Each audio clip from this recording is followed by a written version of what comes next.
Hello मेरे प्यारे बच्चों, welcome to Saumya maths classroom. I hope आप सब बहुत अच्छे होंगे। आपकी दीदी आपके लिए नया लेक्चर लेकर के आ गई हैं।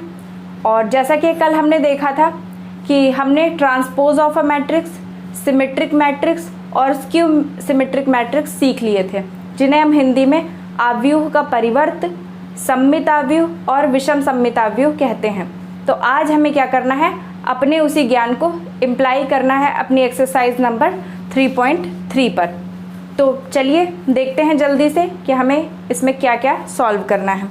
सबसे पहला क्वेश्चन जो आपका है उसमें आपको अवयवों का परिवर्त ही ज्ञात करना है, यानी इसमें आपको 3 अवयव दिए हैं और उनका ट्रांसपोज आपको निकालना है।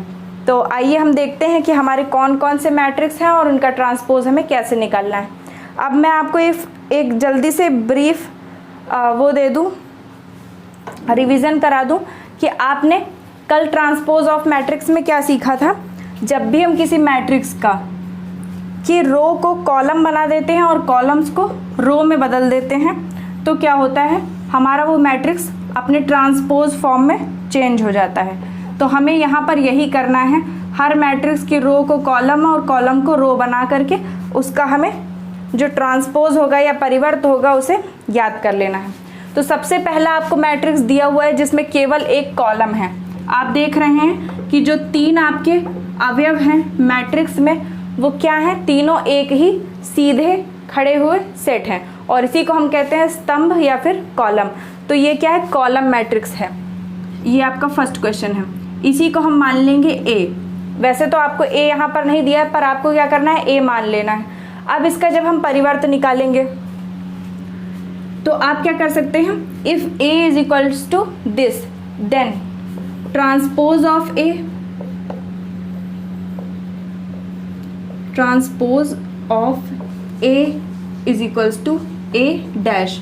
अब ए डैश की वैल्यू क्या होगी, या हिंदी वाले कैसे लिखेंगे, यदि ए बराबर ये है तो अवयव का परिवर्त बराबर ए डैश, और ए डैश को हम क्या करेंगे, जो इसका कॉलम है, क्योंकि एक ही कॉलम है ही, इसी को हम क्या करेंगे, रो में बदल देंगे। यानी ये जो सीधा खड़ा है वर्टिकली है, इसे हम हॉरिजेंटल यानी ऊर्ध्वाधर को क्षैतिज बना देंगे। और क्या करेंगे, हम देखते हैं कि यहाँ पर 5 1/2 और -1 दिया है, तो हम इसी क्रम में से 5 1/2 और -1 लिख देंगे। और यही हो गया आपका पहला question, transpose of a matrix. अब मैंने आपको पहला क्वेश्चन इसलिए बताया क्योंकि अगर पहला क्वेश्चन ना बताऊं तो बच्चे कहते हैं कि पूरी एक्सरसाइज में कोई क्वेश्चन ही नहीं बताया, मैम ने तो पहला भी क्वेश्चन नहीं बताया। तो इसलिए मैं पहला क्वेश्चन जरूर बता देती हूँ। अब उसके अलावा एक और बात है कि आपको क्या है, इस तरह के मैट्रिक्स देख करके थोड़ा सा डर लग जाता होगा कि ये क्या आ गया, इसमें तो केवल एक ही कॉलम है। तो आपको क्या करना है, जो भी कॉलम है उसको रो में, या जो रो है उसे कॉलम में बदल देना और सिंपली आपका ट्रांसपोज ऑफ मैट्रिक्स आ जाएगा। अब हम इसी का सेकेंड नंबर क्वेश्चन सॉल्व कर लेते हैं। और जैसा कि मैंने आपको बताया था, जो थर्ड नंबर क्वेश्चन है वो 3x3 मैट्रिक्स है। तो आपके जो आपका सिलेबस है उससे 3x3 मैट्रिक्स को हटा दिया गया है, पर मैंने कल आपको जो एग्जाम्पल समझाए हैं उसमें मैंने आपको 3x3 का भी ट्रांसपोज बना करके दिखा दिया था, तो आप वहाँ से देख सकते हैं। तो हम चलते हैं अपना क्वेश्चन नंबर सेकेंड सॉल्व करते हैं।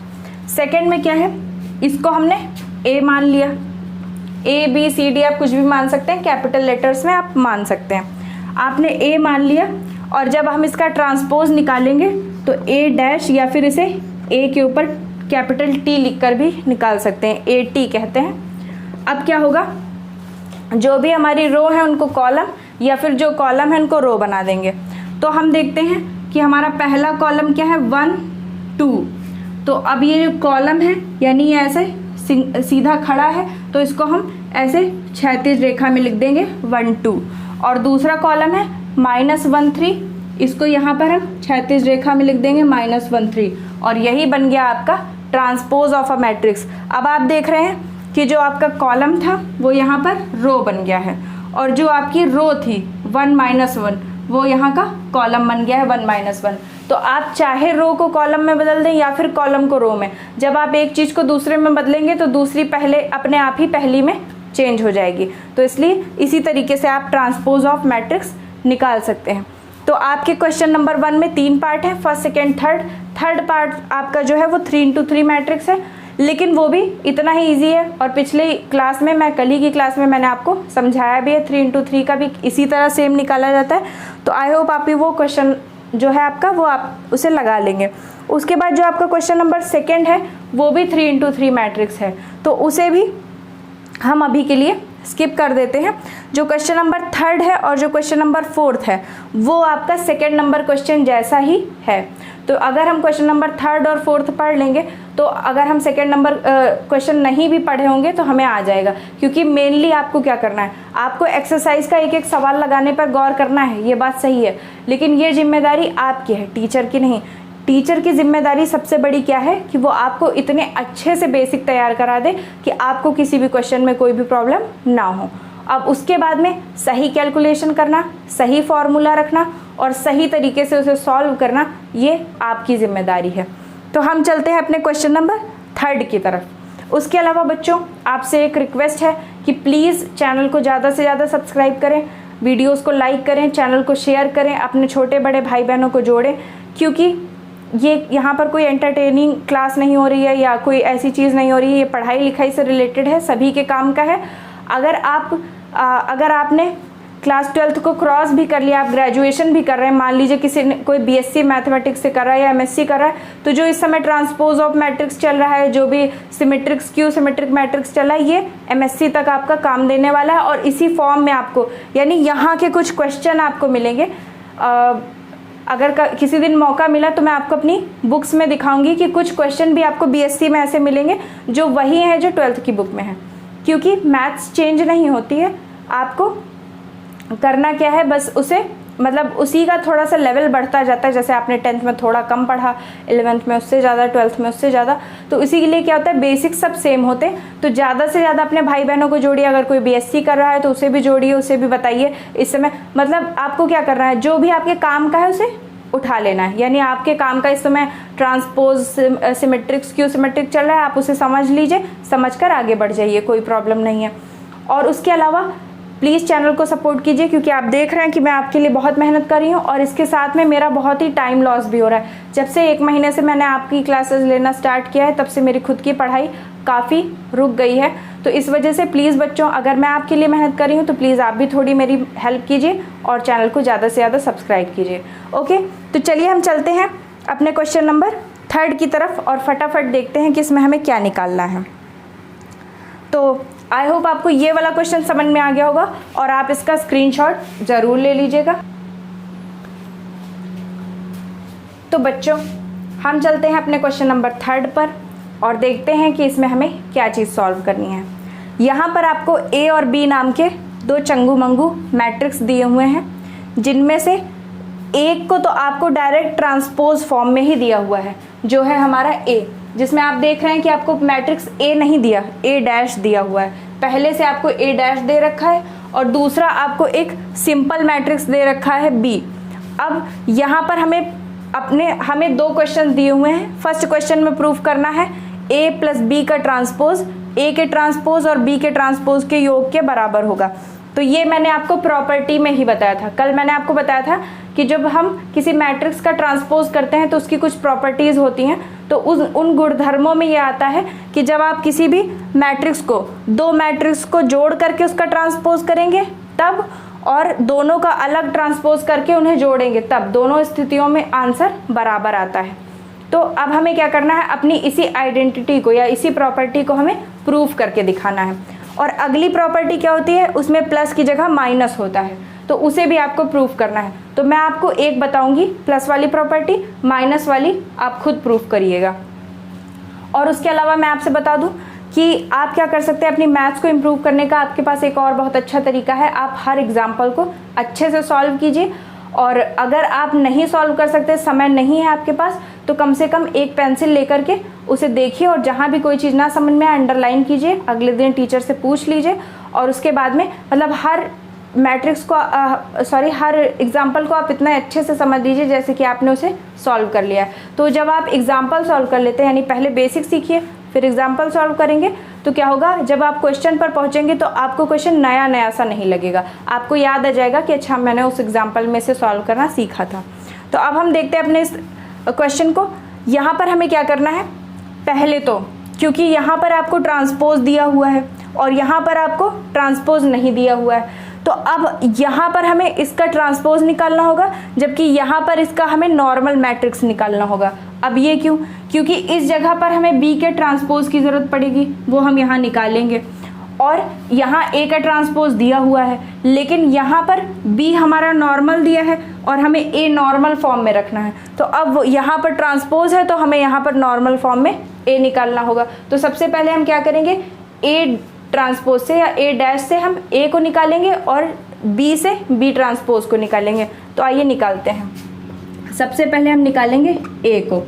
अब ए क्या होगा, क्योंकि आपको ये नहीं सोचना है कि अब तो इस मैट्रिक्स का हम ट्रांसपोज कर चुके हैं। अगर ट्रांसपोज वाले मैट्रिक्स को एक बार फिर से ट्रांसपोज कर दिया जाए तो हमें अपना जो हमारा इनिशियल मैट्रिक्स है वो मिल जाता है। अब मैंने कल आपको एक प्रॉपर्टी बताई है कि अगर ए है उसका एक बार ट्रांसपोज कर दिया जाए और उसका एक बार और ट्रांसपोज कर दिया जाए तो क्या आ जाता है, फिर से हमें ए मिल जाता है, और यही हमारी पहली प्रॉपर्टी थी। तो उसी तरीके हम क्या करेंगे, क्योंकि यहाँ पर हमको ए ट्रांसपोज दिया है तो हम उसका एक बार फिर से ट्रांसपोज करेंगे और ए की वैल्यू निकाल लेंगे। अब आपका जो पहला कॉलम है देखिए, या फिर आप रो के हिसाब से चलिए, क्योंकि रो छोटी है, रो में 2 ही एलिमेंट है, कॉलम में 3 है, तो 2 एलिमेंट है रो में, 3 4। अब इस 3 4 को हम क्या करेंगे, रो की जगह कॉलम बना लेंगे। फिर अगला जो रो है वो -1 2 है, इसे हम कॉलम बना लेंगे, और अगली रो 0 और 1 है, इसे भी हम कॉलम बना लेंगे। अब ये आ गया हमारा ए। अब इसके बाद में अब अगली स्थिति में हमको बी दिया हुआ है तो हमें बी डैश निकालना है, तो बी डैश भी हमें बिल्कुल उसी तरीके निकालना है। हमें क्या करना है, अपने मैट्रिक्स का ट्रांसपोज कर लेना है। अब यहाँ पर क्योंकि यहाँ पर रो लंबी है, या आप इसी से ले लीजिए, रो में क्या है -1 2 1। अब ये ऐसे लिखा है, हमको ऐसे लिखना है -1 2 1। उसके बाद दूसरी रो, अब क्योंकि -1 2 1 हमने ले लिया, दूसरी रो क्या है 1 2 3, तो अगला जो हमारा कॉलम बन जाएगा वो हो जाएगा 1 2 3। अब हमको ए और बी डैश भी मिल गया और ए डैश और बी भी मिल गया, यानी अब हमारे पास ए और बी दोनों वैल्यूज़ हैं और ए डैश और बी डैश दोनों वैल्यूज़ हैं। अब हमें क्या करना है, सिंपली अपने इस प्रॉपर्टी में से पुट करना है। तो आप पहले इसका स्क्रीनशॉट ले लीजिए और उसके बाद में हम इसे इस हिसाब से अरेंज करते हैं। थोड़ी सी हमें जगह बनानी होगी, इसके लिए हमें अपने मैट्रिक्स को साइड में नोट करना होगा। 3 4 -1 2 0 1, ये है ए। इसके बाद बी जो है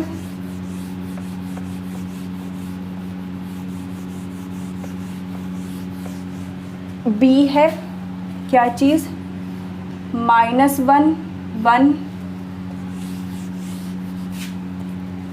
2 2 1 3, ये हो गया ए डैश, ये हो गया बी।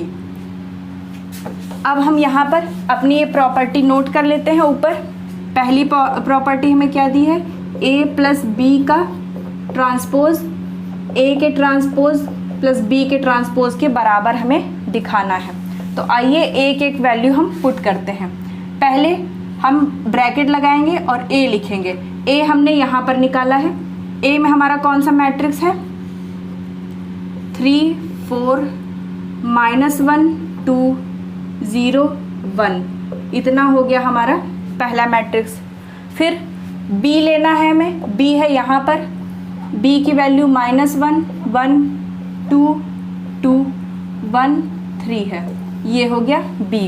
अब इन दोनों को हमें क्या करना है, जोड़ना है, यानी इन दोनों को हमने जोड़ दिया। ये हो गई ए की वैल्यू, ये हो गई बी की वैल्यू, दोनों को हमें जोड़ना है और जोड़ करके क्या करना है, इनका ट्रांसपोज कर देना है।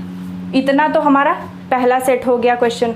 अब इसके बाद में बराबर लगा करके, क्योंकि यहाँ पर जगह कम है तो आगे लिख नहीं सकते, यहाँ पर मैं नीचे लिख देती हूँ। अब हमें ए का ट्रांसपोज प्लस बी का ट्रांसपोज लेना है। तो ए का ट्रांसपोज क्या है, 3 4 -1 2 0 1, ये हो गया ए का ट्रांसपोज। और प्लस बी का ट्रांसपोज हमको पहले से दिया, यहाँ हमने निकाला था -1 2 1 1 2 3। अब इनको हम सॉल्व करके देखते हैं कि क्या हमारे एक ही बराबर ये आ रहे हैं या फिर नहीं। तो अब हम क्या करेंगे, पहले इन दोनों को हम ऐड करेंगे, ऐड करने के बाद हम इसका ट्रांसपोज करेंगे। तो जैसा कि मैंने आपको बताया, जब भी आप मैट्रिक्स को ऐड करते हैं या सब्सट्रैक्ट करते हैं तो क्या होता है, हम सिंपली हर टर्म को जोड़ते या घटाते जाते हैं उनके चिन्हों के साथ में। यानी अगर कुछ चिन्ह विशेष लगे हैं, माइनस या प्लस है, तो उसका ध्यान रखते हुए हम उन्हें जोड़ या घटा लेंगे। तो इस वाली लाइन को जब हम सॉल्व करेंगे तो 3 और -1 ये क्या है, करस्पॉन्डिंग एलिमेंट है, एक ही जगह पर पाए जा रहे हैं। सबसे शुरुआत में 3 है, यहाँ पर सबसे शुरुआत में 1 है। अब दोनों को हमें ऐड करना है क्योंकि बीच में प्लस लगा है, लेकिन क्योंकि यहाँ पर माइनस लगा है तो इस वजह से क्या होगा, ये घट जाएंगे। तो हम पहले ब्रैकेट लगाएंगे, ये वाला 3 से 1 घट जाए, 2 आ गया, -1 में 2 जोड़ना है तो 2 से -1 घट जाएगा तो बचेगा 1, 0 और 1 को जोड़ेंगे तो आ जाएगा 1। उसके बाद में 4 में 1 जोड़ेंगे 5, 2 में 2 जोड़ेंगे 4, 1 में 3 जोड़ेंगे 4। अब इतना आ गया हमारा रिजल्टेंट मैट्रिक्स, लेकिन अभी हमको इसका ट्रांसपोज भी करना है, तो इसलिए मैंने पहले से ये ब्रैकेट लगा रखा था। और अब ये बराबर आना चाहिए, यानी ये हमने जोड़ लिया है, जोड़ करके इसके ट्रांसपोज के लिए चिन्ह लगा दिया है। अब हमें इन दोनों को जोड़ना है। अब इनको जोड़ेंगे, यहाँ पर पहला टर्म 3 है, यहाँ -1 है, तो 3 और -1 जुड़ करके 2 बन गए क्योंकि घट जाएंगे। 4 में 1 जुड़ेगा 5, -1 और 2 जुड़ेंगे तो 1, क्योंकि 2 से 1 घट जाएगा, 2 और 2 जुड़ेंगे 4, यहाँ पर 0 और 1 जुड़कर 1, 1 और 3 जुड़कर 4 आएगा। अब आपको ये जो मैट्रिक्स मिला है इसका आपको ट्रांसपोज करना है, क्योंकि इधर वाला मैट्रिक्स हमारा पूरा सॉल्व हो चुका है। आप देखिए यहाँ पर अब कुछ नहीं करना, इसका केवल ट्रांसपोज करना है। तो जब आप ट्रांसपोज करेंगे तो इसके नीचे आपको दिख जाना चाहिए, या मैं इसका ट्रांसपोज उधर कर देती हूँ। आप देखेंगे कि अगर हम इस रो को, इस कॉलम को रो बनाएं तो क्योंकि ये खड़ा है 2 और 5 है तो इधर हम इसे रो में बदलेंगे तो 2 5 इधर आ जाएगा। फिर अगला कॉलम हमारा 1 और 4 है, वो ऐसे आ जाएगा। अगला कॉलम फिर 1 और 4 है, वो ऐसे आ जाएगा। तो आप देखते हैं कि ये दोनों सेम हैं, यानी कि हमें यही सिद्ध करना था। हमारा LHS, इधर ये LHS था, अब हमने उधर इसे सॉल्व करके लिख लिया। ये हमारा LHS और RHS दोनों क्या हुए, बराबर आ गए। यानी अगर हम दोनों मैट्रिक्स को पहले जोड़कर तब उसका ट्रांसपोज करें, या फिर दोनों मैट्रिक्स का अलग अलग ट्रांसपोज करके अंत में उन्हें जोड़ दें, दोनों तरह से हमारा उत्तर समान ही आएगा। तो आई होप बच्चों आपको ये क्लास अच्छी लगी होगी और आपको ये क्वेश्चन समझ में भी आ गया होगा। अब जल्दी से आप इसका स्क्रीनशॉट ले लीजिए और इसके अलावा क्लासेस को ज़्यादा से ज़्यादा लाइक कीजिए, वीडियोस को शेयर कीजिए, चैनल को सब्सक्राइब कीजिए। तब तक के लिए थैंक यू।